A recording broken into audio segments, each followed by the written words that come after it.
Hi there, this is Zephyr, and I'm going to be doing a first impressions review on the game Sworn by Windwalk Games today.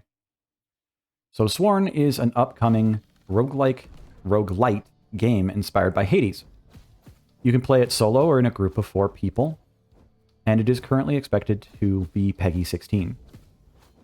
This game was a surprise. It sort of shadow dropped this weekend with a trailer and a closed beta. I was able to play in the closed beta, and they have now opened it up for the week as an open beta. I was able to put in multiple hours of gameplay before giving this review, playing mostly solo, but also with some co-op play, with just one friend. There is a referral link in the description below so that you can sign up for the open playtest that goes on for the rest of the week. I'll be showing some gameplay today while I talk. This is my first run in the background. So on the surface, it does feel and look a little bit like Hades. You have Fey Lords that grant you blessings to empower your different attack types. You have a light attack, a heavy attack, a spell attack that costs mana, so you are very limited on it. And you can even get a pet, if you choose to, that follows you around and attacks.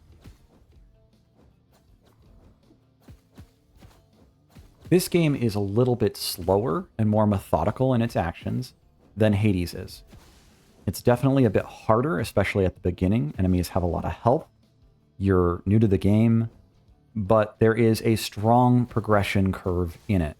You get a lot of bonus health or healing, movement speed, attack damage, dashes, all sorts of stuff that will help you get through the game. Much like Hades, but much like many games, you're going to feel that progression climb very quickly and very powerfully.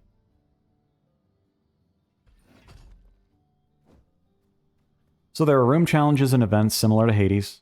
There is a shop similar to Hades. And there are bosses similar to Hades that you will encounter. The mini boss or midway boss is randomized currently. I don't know if they're planning on doing more with that. There are 2. One is this dragon-looking thing, and another one is like an evil treant thing. So a lot of dodging, a lot of movement, a lot of different attacks. Bosses typically summon stuff. As the playthrough that I'm showing here actually comes to an end, I don't beat this boss.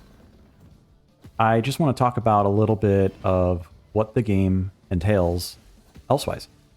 So there are 4 character classes, which I'll be reviewing here. And there is a decently sized skill tree that represents similar aspects of the mirror from Hades. Here we have the Vigilante. Vigilante is more agility, speed oriented. Your general neutral starting class has a sword, has a dash, can also equip a bow, and weapons and spells are intermixable. So you can have this remote mine with the bow and mines. The bow can shoot the normal heavy attack, which is the mine roll there. We've got the bow staff with the dagger throw backstep. The chakram, these can hit twice if you pass them through a target. You can also dash to kind of reorient those. The backstab teleport blink attack that the Vigilante has cannot be shown here. The Rook is a general heavy user. Starts with the hammer. We've got a hand cannon. Does a lot of damage. Very slow. Bull Rush. Have to have our great swords.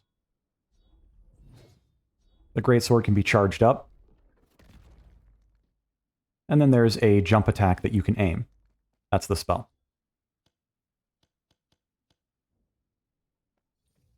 And last, for the Rook, is the fists.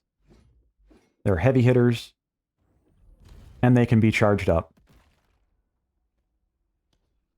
The light attack can also be charged up, though I don't show it here.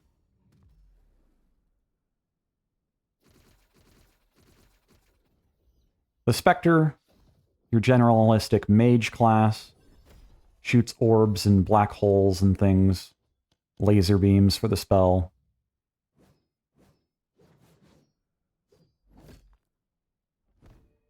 Scythe attack. And then can do this Dragon Dive, Dragon Bomb ability. It does a lot of damage, and you are invulnerable while you're flying through it until you hit something. This is one of my favorite weapons, the throwing knives or spectral knives. You get 5 or so of them, and then they recharge. And the spirits as well, I like to pair with it. They automatically attack everything in your vicinity, and once you have more mana from the skill tree, you can get up to 3 total, I believe, from the skill tree, then those spirits stay active. Claws have a good combo. Simple, fun, very fast. There was a teleport blink burst there. The monk, I would personally call more of a cleric or a paladin. Has a heavy mace, can summon lightning storms.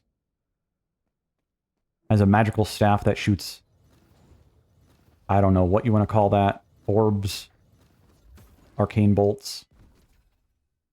Can charge up the heavy attack. These turrets don't attack in this screen, sadly. But they do just find enemies and attack and sit there. That's the spell. The tome can be aimed either broad or narrow or whatever you want to hit. And each bolt does hit the same target multiple times. So, or a single time, but you can hit multiple bolts. So jumping over to the skill tree, it's less of a tree and more constellation oriented here. You've got health recovery. You can swap these abilities back and forth. Your base health is in there. Very valuable. The treasure helps you find upgrade materials, such as the Grail Water. The game is very Arthurian legend, literally. So the Holy Grail, the Grail Water, is how you upgrade this constellation tree. Wealth is primarily around gold, buying things from the different shops. I'm just walking through each node here. If someone wants to see every node, that's what this is here for.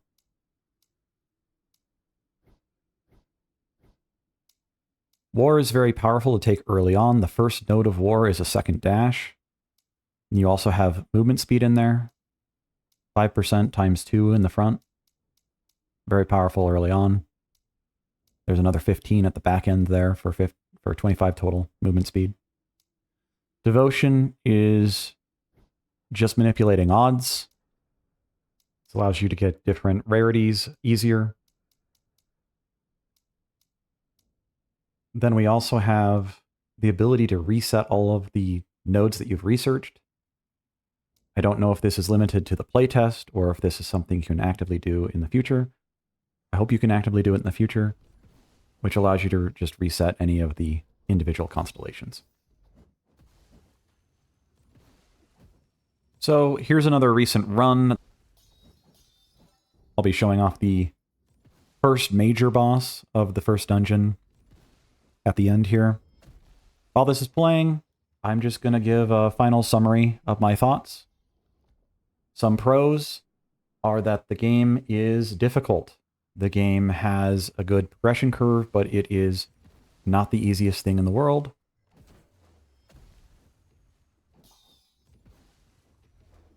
The skill tree feels impactful. The classes are definitely diversified. Bosses that have been shown do feel pretty good. Let's see here. Some attacks, most attacks, especially big ones, are telegraphed with an exclamation point, very common to just any form of gaming. Some cons. Some of the weapons do feel a little bit samey, such as the sword and the bow staff aren't too different. They do have a different moveset, but they're just a little too similar. A lot of the blessings that have been shown, the gifts that have been shown, are maybe a little bit too similar to each other. Venom is one that stacks on hit, and then Fury also stacks on hit, but on the player instead, giving the player damage. So a lot of stack on hit benefiting quick attacks there, and that's intentional, but there's just a lot of it in the playtest. Then there's some pretty good big hits, criticals and stuff, backstabs and stuff that can be used with bigger, heavier weapons. But there's definitely some very similar blessings in this game to Hades. The game is definitely a little bit harder. It is a little bit slower, and that can be considered a pro more so than a con, depending on your preferences. Enemies have more health. And I'm going to say I still enjoyed playing it. I did have to get over the initial feeling of the game a little bit. But that may just be a me thing. I just felt like the early game was a little sluggish and hard. My build up to that point in the run was focused on backstab with my spell, which was a blink strike or teleport strike on the back of enemies anyways. So it automatically backstabs pretty much as long as it hits. Bosses do have quite a few moves, so this boss is pretty fun. Has 3 phases. Likes to slam his chest every time he changes phases. Like the mid-dungeon boss, he does summon friends into the battle.